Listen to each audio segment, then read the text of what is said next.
తిరుపతి జిల్లా నాయుడుపేట పట్టణ పురపాలక సంఘం కార్యాలయంలో చైర్పర్సన్ కటకం దీపిక అధ్యక్షతన కమిషనర్ జనార్దన్ రెడ్డి సాధారణ సర్వసభ్య సమావేశం నిర్వహించారు. ఈ కార్యక్రమంలో కౌన్సిల్ సభ్యులు పాల్గొన్నారు. పలు సమస్యలపై చర్చించి సమీక్షించారు. ఇంజనీరింగ్ అంచనా తయారీగా సుమారు 5.5 లక్షల ఖర్చు సదరు మొత్తమును నాయుడుపేట పురపాలక సంఘం కల్పించటకు మరియు సందర్భంగా అత్యంత నామినేషన్ పద్ధతిలో చేయించడానికి కౌన్సిలర్ అనుకోవడమైంది. నాయుడుపేట పురపాలక సంఘం ప్రజలు లోతు పాల్గొన్నందు ఇంటర్నల్ సీసీ రోడ్డు నిర్మించవలసిందిగా 4.8 లక్షలు ఖర్చు. నాయుడుపేట పురపాలక సంఘం ప్రజలు లోతు పాల్గొన్నందు ఇంటర్నల్ సీసీ రోడ్డు నిర్మించవలసిందిగా శ్రీ కమిషనర్ వారు మరియు చైర్పర్సన్ ఆదేశించారు. సార్ ఆదేశం మేరకు ఇంజనీరింగ్ వర్క్ అంచనా చేయగా సుమారు 4.8 లక్షలు ఖర్చు. నాయుడుపేట పురపాలక సంఘం పరిధిలోని రామకృష్ణాపురం నందు ముండ్రామ ఇంటి నుండి డోర్ నెంబర్ 3-5-24 వరకు సీసీ రోడ్డు నిర్మించవలసిందిగా శ్రీత కమిషనర్ మరియు చైర్పర్సన్ ఆదేశించారు. సార్ ఆదేశం మేరకు ఇంజనీరింగ్ విభాగం అంచనా చేయగా సుమారు 4.70 లక్షలు ఖర్చు. నాయుడుపేట పురపాలక సంఘం పరిధిలో చెట్టిపల్లివారి వీధి నందు మురళి ఇంటి నుండి డోర్ నెంబర్ 3-5-36 వరకు సీసీ రోడ్డు నిర్మించవలసిందిగా శ్రీత కమిషనర్ మరియు చైర్పర్సన్ వారు ఆదేశించారు. సార్ ఆదేశం మేరకు ఇంజనీరింగ్ అంచనా చేయగా సుమారు 4.30 లక్షలు ఖర్చు. నాయుడుపేట పురపాలక సంఘం ప్రజలు రాజగోల్పు ముందు రాజా ఇంటి నుండి 14 ఇంటి వరకు సీసీ రోడ్డు నిర్మించవలసిందిగా శ్రీత కమిషనర్ వారు చైర్పర్సన్ ఆదేశించారు. సార్ ఆదేశం మేరకు ఇంజనీరింగ్ అంచనా చేయగా సుమారు 18 లక్షలు ఖర్చు. ఎట్లా పోవాలి మీరు అంచనా వేశారు? ఎట్లా పోవాలి? ప్రపోజల్స్ వచ్చినాయి. మన కౌన్సిల్ తీసుకొచ్చి ఫీల్డ్ విజిట్ చేసి చెరువు కట్టు ఉంది, ఈ పక్క వచ్చి ఇల్లు ఉన్నాయి, నీళ్ళు పోయి ఉన్నాయి. పోవాలంటే రోడ్డు కొనాలి, కిందకే పోయి ఊరి దగ్గర దిగాలి. ఊరి దగ్గర దిగేది ఈ నీళ్ళు దగ్గర అటు వరకు పోయేస్తుంది. మనం సీసీ రోడ్ వేసినా రోడ్ డ్యామేజ్ అవుతుంది, మెటల్ పెట్టినా వేస్ట్ అవుతుంది, వాలిడేషన్ వేసినా వేస్ట్ అవుతుంది. కానీ అది పోకుండా శాస్త్ర పరిష్కారం చేయాలంటే ముందు దానికి ఈ పక్క ఆ పక్క నీళ్ళు వెళ్ళే మార్గం నిర్మించుకొని రోడ్డు వేయడం ఉత్తమమైన పని.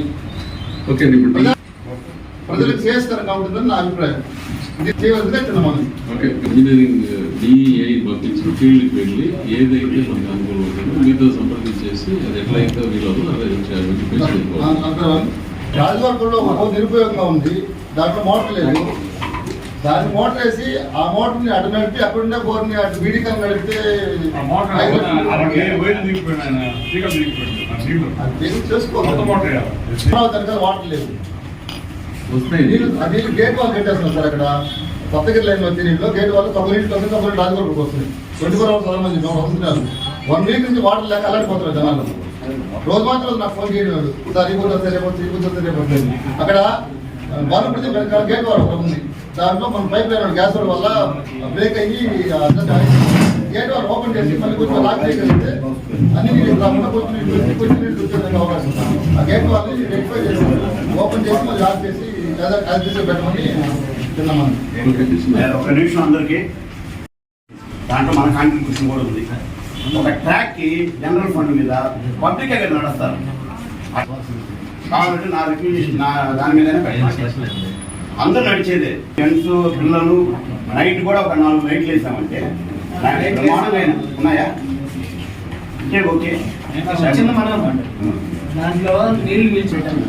అదే ట్రాక్ కూడా దాన్ని కూడా ఇప్పుడు దీన్ని కూడా పెట్టేస్తే చూడండి సార్ అందరూ నడిచేదానికి మేము ఎవరన్నా పోయి మనం టపాసులు అనుకున్నా అప్లై చేయరు, ఏదైనా మీటింగ్లు పెట్టుకున్నా అప్లై చేయరు, వాళ్ళేం అప్లై చేయరు. మీరు సూక్ష్మంలో మోక్షం ఎత్తుకోవాలి పెట్టిస్తాము.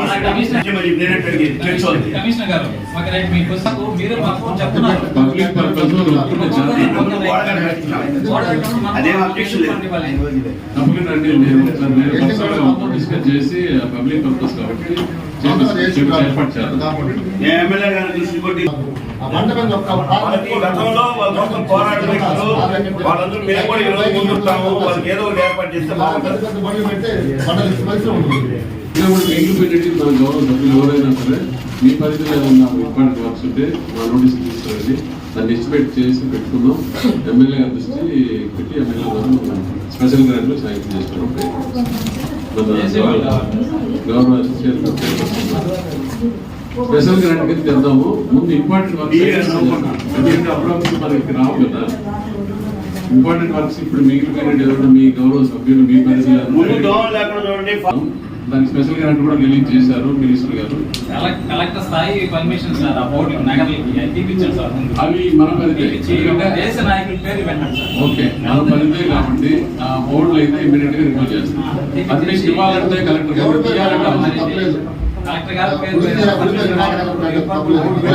ఏదైనా సరే ఇప్పుడు అబ్జెక్షన్ వచ్చిన తర్వాత కౌన్సిల్ డెసిషన్ మేము ఇంప్లిమెంట్ చేస్తాం. తప్పకుండా సార్. ఒక చిన్న అప్రిషియేషన్, తర్వాత విమర్శలు ఏమైనా ఉంటే చేస్తాం. ఈ మధ్యకాలంలో మన కమిషనర్ గారు, మన మున్సిపల్ స్టాఫ్ నాయుడుపేటలో ఉన్న వివిధ హోటల్స్ మీద దాడులు జరిపి ప్రజల ఆరోగ్యం కోసం కష్టపడడం. ఫస్ట్ టైం నేను కమిషనర్ హోటల్స్ మీద విజిట్ చేసి కొన్ని హోటల్స్ కూడా ముయించి వార్నింగ్ ఇచ్చి వచ్చిన దానికి ముందుగా ఆయనకి అప్రిషియేషన్ చేయండి. అన్ని బాగా చేశారు, చాలా సంతోషం. మీరు ఈ విధంగానే చేయాలని మనస్ఫూర్తి కోరుకుంటున్నాము. ఇప్పుడు విమర్శ ఏంటంటే, ఇక్కడ ఒక మున్సిపాలిటీ ఉంది, ఇక్కడ ఒక చైర్పర్సన్ ఉన్నారు. ఎవరైనా కానీ, ఇంకా ఉన్న స్థాయిలో ఉన్న వాళ్ళు కానీ ఎవరైనా కానీ ప్రజల అభిరుచికి తగ్గట్టుగా పనిచేయాలి. మాది చాలా చిన్న గ్రామం, చాలా చిన్న ఊరిది.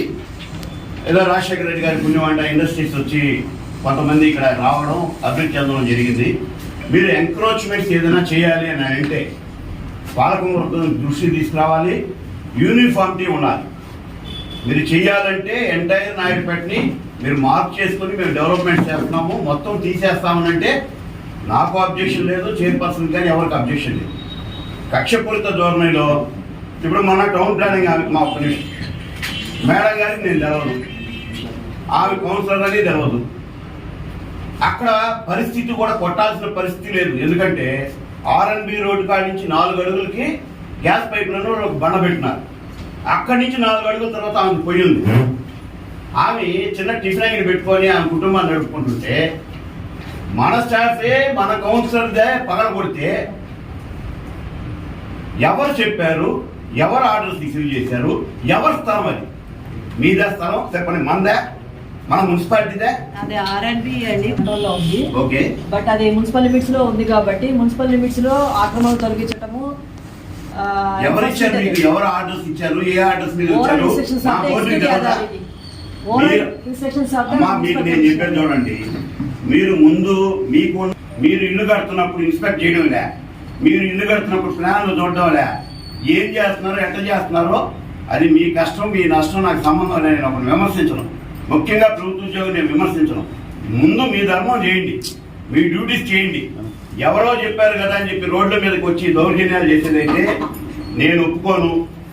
మా పాలక వర్గానికి తెలవకుండా ఇది ఏమైనా దీపికమ్మ గారి అధ్యక్షులు ఉన్న మున్సిపాలిటీ ఆమె దృష్టికి తీసుకురావాలా, మళ్ళీ పాలకవర్గం దృష్టికి తీసుకురావాలా. మాకు ఓటేసారో ఏదేదో పక్కన పెడితే ప్రజలకు ఇబ్బంది జరగకుండా మేము కూడా వస్తాం, ఎంక్రోచ్మెంట్స్ కావాలంటే తీస్తాం.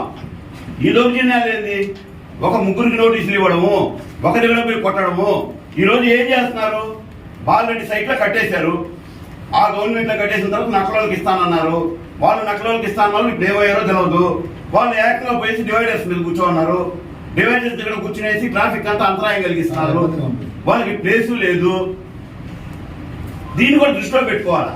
దీన్ని కూడా మీరు పెద్దలతో ఎవరితో మాట్లాడతారో ఏ విధంగా నిర్ణయం తీసుకోవాలా.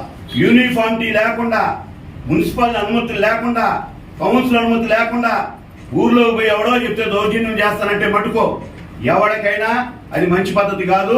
నాయుడుపేట లాంటి చిన్న ఊర్లో ఇది మంచిది కాదు. ఎవరికి కడుపు మీద కొట్టే పనులు పెట్టుకోబాకండి. ఎంతో మంది ఎంక్రోచ్ చేస్తున్నారు, బిల్డింగ్స్ కట్టేస్తున్నారు. ఆర్ఎండి రోడ్డు ఎంక్రోచ్మెంట్ చేస్తారా మీరు? బ్రిడ్జి దిగండి, బ్రిడ్జి దిగింది ఇక్కడ బిల్డింగ్స్ ఉన్నాయి, వాటిని కొట్టి దిగలరా? ఇవన్నీ కరెక్ట్ కాదు. ఎంతో మంది కడుతున్నారు, ప్లాన్ లేదు, అప్రూవల్ లేదు, రిజిస్టర్ డాక్యుమెంట్ లేదు, కన్స్ట్రక్షన్ చేస్తారు. హైకోర్టులో కంటెంప్ట్ కేసులు కూడా పడ్డాయి. వాటి మీద ఏమైనా చేస్తున్నావా? ఎవరో చెప్పారని చేయదు. కరెక్ట్గా ఆలోచించి విజ్ఞతతో కూడిన పని చేయండి. ప్రజల దగ్గర కానీ మా దగ్గర కానీ వ్యతిరేకత లేకుండా పనిచేయండి.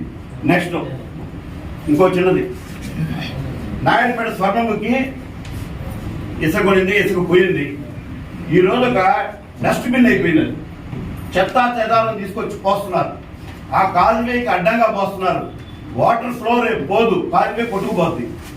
దాన్ని కూడా మన మున్సిపాలిటీ స్టాఫ్ లేకపోతే పోలీస్ స్టేషన్లో ఏదైనా రిపోర్ట్ ఇచ్చో, అక్కడ ఎవరైనా అబ్జర్వేషన్ పెట్టో చెత్త పోయిద్దని చెప్పండి. ఆఖరికి వ్యర్థాలు చచ్చిపోయిన జంతువులు తీసుకొచ్చి అక్కడ పడేస్తున్నారు. అది కరెక్ట్ కాదు. మనం తాగే నీళ్ళు అక్కడి నుంచే వస్తాయి. రెండోది, ఏపీఐసిసి వాళ్ళకి మనకి ఏం సంబంధం? వాళ్ళు రోడ్డు వేసుకుంటా ఉన్నారు, అక్కడ వరకు వేసారు, వదిలేశారు. మీరు కూర్చోండి. ఆ రోడ్డు ఇక్కడికి వస్తే ఆ టన్నేజ్ వల్ల ఈ రోడ్డు దెబ్బతిరింది. ఏసీ సిమెంట్ రోడ్ మొత్తం గుంటలు పడిపోయింది. ఆ రోడ్లో పోవాలంటే ప్రజలు తిడుతున్నారు అందరినీ. ఏపీఐసిసి వాళ్ళు ఆ టర్న్ పెట్టుకొని పోతారా? ఈ రోడ్డు ఏం చేస్తారు? ఈ రోడ్డు ఏ గ్రాంట్లు వేయచ్చు? ఏం పర్మిషన్లు కావాలి? దాని మీద కూడా దృష్టి పెట్టండి. లేకపోతే ఇబ్బంది వస్తుంది. ప్రజలు ఇబ్బంది పడిపోతున్నారు. మీరు చూస్తానంటారు దినం ఇప్పుడైతే నీళ్ళకి ఎంత లావుకుంటుందో కూడా కనబడటం లేదా. కనీసం తాత్కాలికంగా ఏదో మట్టి తోడమో రాళ్ళు తోడమో దాన్ని తొక్కిడమైనా చేయండి అక్కడ. దీన్ని ఏపీఐసిస్తో మీరు కంపల్సరీగా మాట్లాడాలా. మీరు టౌన్లోకి రాకూడదు. ఒక్క పబ్లిక్ ట్రాన్స్పోర్ట్ అయితేనే రానియాలి. టన్నేజ్ ఉన్న పెద్ద లారీలు కానీ 10 టైప్స్ కానీ అటువంటి బళ్ళు లోపలికి రాకూడదు. దాని మీద రెండో మీటింగ్ లేకుండా మీరు గట్టిగా చర్య తీసుకోవాలా. అందరినీ నేను పత్రికాముఖంగా అడుగుతున్నాను. ఏదైనా ఒకటి తీసుకోవాలంటే దాన్ని మంచి దృష్టితో, ఒకరిని ఇబ్బంది పెట్టే దృష్టితో వద్దు. రాజకీయాలు వస్తుంటాయి పోతుంటాయి. పాలసీలు ఎప్పుడు దెబ్బతినకూడదు. పాలసీ మ్యాటర్ మీదే పోవాలా. ఈరోజు గౌరవ ఎమ్మెల్యే గారు వస్తారనుకున్నాం. వారు వస్తే వారి దృష్టికి కూడా ఉన్న సమస్యలు మొత్తం తీసుకెళ్దాం అనుకున్నాం. వారి దృష్టిలో నుంచి కూడా ఈ యొక్క నాయుడుపేట మున్సిపాలిటీకి మంచి నిధులు తెప్పించి అభివృద్ధి చేద్దాం అనుకున్నాం. అదేదో ఆమె పర్సనల్ వర్క్ వల్ల రాలేకపోయారు, ఇంకోసారి వస్తారు. వారి దృష్టికి కూడా అభివృద్ధి కోసం మేము ఎప్పుడు ఎవరితోనే కలిసి వస్తామని ఈ సందర్భంగా తెలియజేస్తూ సెలవు తీసుకుంటాం. మరిన్ని అప్డేట్స్ కోసం మన HN9 టీవీ ఛానల్ ని సబ్స్క్రైబ్ చేసుకోండి.